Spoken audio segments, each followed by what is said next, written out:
시청자 여러분 안녕하십니까? 헬로티비 뉴스입니다. 오늘의 첫 소식입니다. 오는 4월 7일 재보궐선거를 앞두고 후보자 등록이 시작됐습니다. 충남에서는 유일하게 예산군 의원 라선거구에서 재선거가 치러지는데요. 네, 후보자 신분이 되면 제한적이지만 일부 선거 운동이 가능해집니다.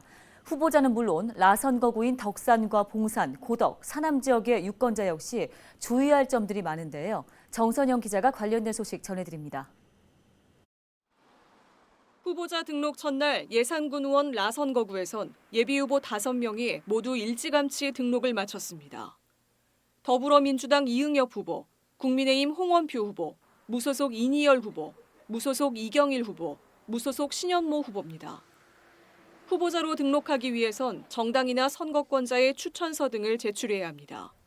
무분별한 후보의 난립을 막고 불법 행위에 대한 제재금을 사전에 확보하기 위해 선관위에 기탁금 200만 원도 납부해야 합니다. 당선되거나 유효 투표수의 15% 이상을 얻은 경우 기탁금 전액을 돌려받게 됩니다. 후보자로 등록하면 어깨띠 착용과 명함 배부 등 일부 선거운동을 시작할 수 있습니다.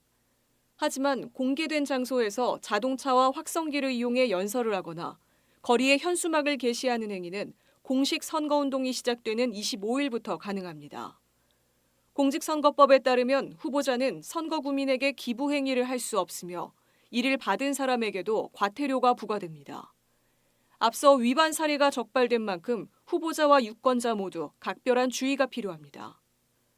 지난 10일 충남도 선거관리위원회는 예산군 의원 재선거와 관련해 선거구민 등 5명에게 음식물을 제공한 혐의로 예비후보자 A씨를 검찰에 고발했습니다.